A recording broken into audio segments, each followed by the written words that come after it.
puedo hacer, solo echar a correr. Son días extraños a mi parecer. La muerte me persigue, no la puedo vencer. Fuerzas extraordinarias que me ayudan a ver que todo se ha cumplido y trato de entender. Sé que estás a mi lado ayudándome, corrigiendo el camino y guiándome. Oscuro es el paisaje y la luz que veré. Espera y a lo lejos recorrido que anduve. La fuerza del destino y firme me mantuve.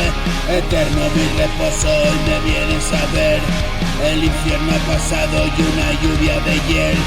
Amargo es el camino, soy un penitente. Me enfrento a mi destino, un alma valiente. El trato fue pactado miles de años antes. Recorro mi sendero, demuestro coraje. Desnudo como vine, de retorno el viaje. Cógete de mi mano por este pasaje. La luz que me ilumina es mi nuevo traje. Expío mi pecado y de nuevo nace. Mi cuerpo hacia la vida, experiencia salvaje. Mi carne incorrupta, mi único equipaje.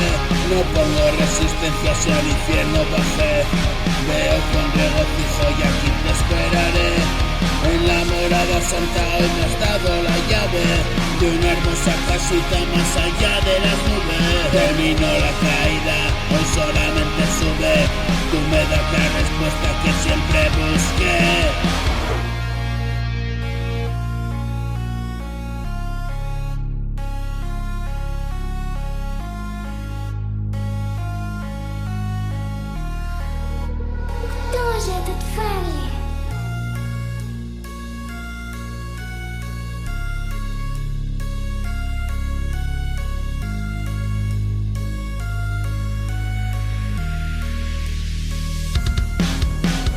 Suenan las trompetas de mi apocalipsis.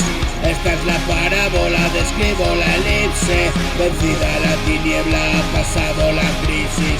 Lo nuevo se revela, la vida dice sí. Y en tu compañía la muerte no existe.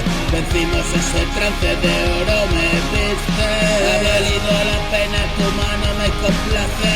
Piedad por una pena, hoy comienza mi viaje.